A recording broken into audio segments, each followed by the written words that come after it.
আজকের সময়ে ফ্যাশন শুধুমাত্র বাহ্যিক সৌন্দর্য নয়, বরং এটি একটি প্রবণতা হয়ে উঠেছে যা যুব সমাজের মধ্যে লজ্জাহীনতা এবং পাপ বাড়িয়ে দিচ্ছে।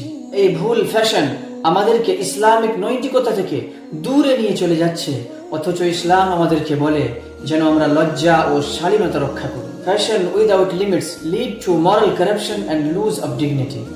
সীমাহীন ফ্যাশন নৈতিক অবক্ষয় এবং সম্মানের ক্ষতি ঘটায়। আমাদের উচিত আমাদের পোশাক এবং আচরণে সুশৃঙ্খলতা বজায় রাখা, যাতে আমরা আল্লাহর আদেশ মেনে চলি এবং অন্যদের জন্য উদাহরণ স্থাপন করি। পর্দাকে শুধুমাত্র একটি রীতিনীতি নয়, বরং ইসলামের প্রতীক হিসাবে দেখা উচিত। আল্লাহ রাব্বুল আলামিন বলেন, ইয়া বানি আদম قد أنزلنا عليكم لباسا يواري سوآتكم وريشا।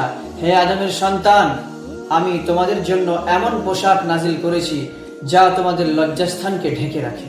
যখন আমরা আমাদের শালীনতা ও পবিত্রতা ছেড়ে দিই, তখন আমরা শুধু নিজেদের নয়, বরং আমরা জাতিরও ক্ষতি করি। এই ভুল ফ্যাশন আমাদের সামাজিক মূল্যবোধ ধ্বংস করে এবং যুব সমাজের মধ্যে লজ্জাহীনতা বাড়িয়ে দেয়। Modesty is the crown of a believer.